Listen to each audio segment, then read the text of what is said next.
Hello everyone, welcome to our channel. Rimpa Haldar YouTube চ্যানেলে আপনাদের স্বাগত। তো বন্ধুরা, আমার অনেক দিন ধরে সেলাইয়ের ভিডিও দেওয়া হয় না, কারণ জানেন, আমার সেলাইয়ের স্ট্যান্ডের যে পাটাটা আছে, পাটাটা না মানে যে ইয়েটা আছে, যে পাদানিটা আছে, সেটা ছেড়ে গেছে, এখানটা ছেড়ে গেছে। তো আমার এই সেলাই মেশিনটা কেনা হয়েছে 1 বছর 2 মাস। আমার সেরকম হার্ড কিছু সেলাই করা হয় না, যেমন ঘরোয়া জামা কাপড় পরা হয় সেরকমই সেলাই করা হয়। তবু জানি না, হঠাৎ একদিন সেলাই করতে করতে এই জায়গাটা ছেড়ে গেল। তো এই জায়গাটা ছেড়ে গেল, এমনি এমনি ছিল, তো এই জায়গাটা আমার উপরের পোরশনটাও ছেড়েছে এবং নিচের পোরশনটা যেখানে 8 বল্টু আটকানো আছে সেখানটাও ছেড়ে গেছে। এটার উপায় হচ্ছে ঝাল করা। তো বন্ধুরা, এই বোল্ট অনুযায়ী এই সেলাই লেসটাকে ঘুরিয়ে ঘুরিয়ে এরকম করে তোমরা এরকম করে সেট করে নিতে হবে, ঠিক আছে বন্ধুরা? তো এরকম করে সেট করে দেবে।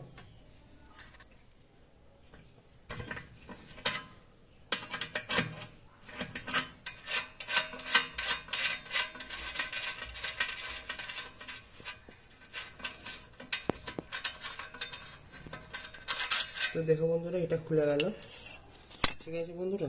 তো এটা খোলার পর এটাকে তোমরা এরকম করে আস্তে আস্তে ঘুরিয়ে খুলে নেবে। তারপরে দেখবে এইটা খোলার এই সাইডে যে দিকটা আছে, এই দিকটা খোলার প্রয়োজন পড়বে না, ঠিক আছে বন্ধুরা? তো এই দিকটা এরকমই থাকতে দাও, অসুবিধা কিছু নাই। তো দেখো বন্ধুরা, ভেঙেছে আমাদের এই জায়গাটা, ঠিক আছে? তো আমরা এই যে জিনিসটা আছে এর সঙ্গে এটাকে পেতল ঝাল দিয়ে সেট করে নেবো এরকম করে। আমাদেরকে প্রথমে কি করতে হবে, এই যে এটা আছে, এই যে পোর্শনটা আছে, এই পোর্শনটাকে তোমাদেরকে আগে খুলে নিতে হবে, ঠিক আছে? নাহলে তোমাদের খুলতে অসুবিধা হবে। তো তোমরা এটাকে প্রথমে এরকম করে খুলে নেবে, যে বিয়ারিং এর পোর্শনটা আছে।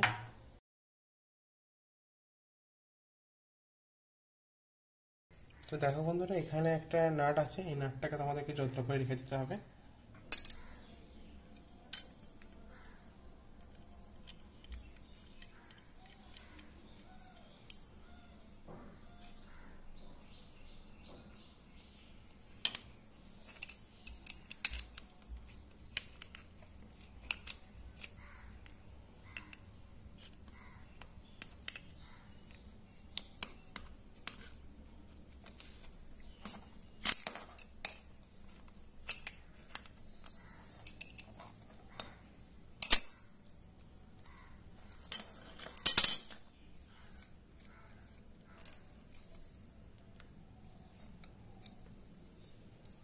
তো বন্ধুরা, তোমাদের যাতে অসুবিধা না হয়, তোমরা খোলার সময় অবশ্যই এই নাটটাকে একটা মার্ক করে রাখতে পারো হোয়াইট নাট দিয়ে, ঠিক আছে? তো বন্ধুরা, এই সাইডে একটু মার্ক করে দেবে আর এই সাইডে একটু মার্ক করে দেবে। তো দুটো মার্কের মাঝামাঝি তোমার এই নাটটা লাগবে, ঠিক আছে? তো এবারে তোমরা নিজেদের মতো কাজ করতে। তো বন্ধুরা দেখুন, আমাদের এখানে ঝাল হয়ে গেছে, ঠিক আছে? এই জায়গাটা ঝাল হয়ে গেছে, দেখুন এই জায়গাটা আমাদের ঝাল হয়ে গেছে, ঠিক আছে? তো প্যাডেলটিকে লাগাবার আগে তো আমরা কি করব, যে আমাদের, তো বন্ধুরা প্রথমে এই জায়গাটা লাগিয়ে নেবো, ঠিক আছে? তো এই জায়গাটা লাগানোর জন্য প্রথমে বোর্ডটাকে এখানে এরকম করে রেখে দেবো, ঠিক আছে? দিয়ে এরকম করে ধরবো, দিয়ে ক্লক ওয়াইজ ঘোরাবো,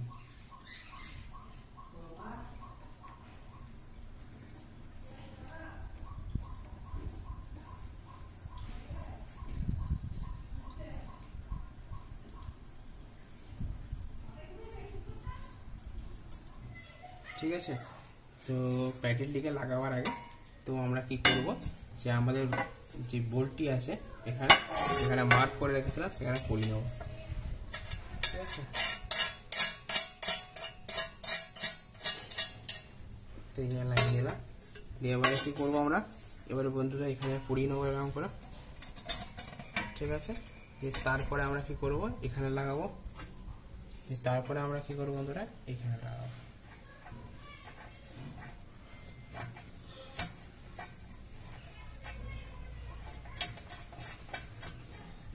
তো বন্ধুরা, এখানে আপনারা যতটা পারবেন হাতেই টাইট করবেন,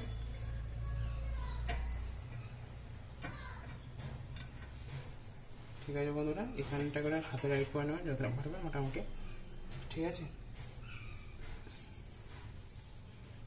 এবারে আছে এই দুটি। তো প্রথমে আমরা এই জায়গাটাকে লাগিয়ে নিচ্ছি,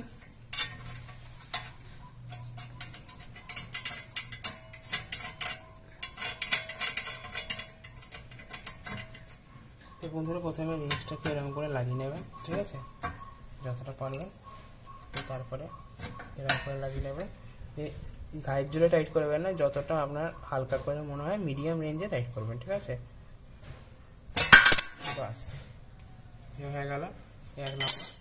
দেখুন এবারে, ঠিক আছে। এবারে বন্ধুরা এইটাকে লাগিয়ে নেবো আমরা।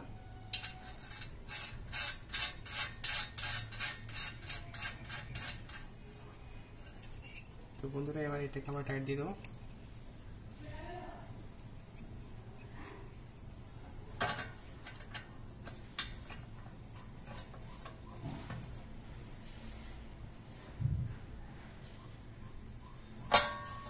বন্ধুরা হয়ে গেছে, দেখুন। তো প্রয়োজন পড়লে এই জায়গাতে অল্প অল্প করে তেল দিতে পারবেন, এই জায়গাতে করে অল্প অল্প তেল দিতে পারবেন, কোনো অসুবিধা নেই। দেখুন। তো বন্ধুরা এর ঠিকঠাক করে করার পর কোনো রকম ধক ধক করে আওয়াজ হবে না, নাহলে আমরা যদি ঠিকঠাক করে না টাইট করেন তাহলে ধক ধক করে আওয়াজ হতে পারে। তো আজকের মতো এখানে বন্ধুরা।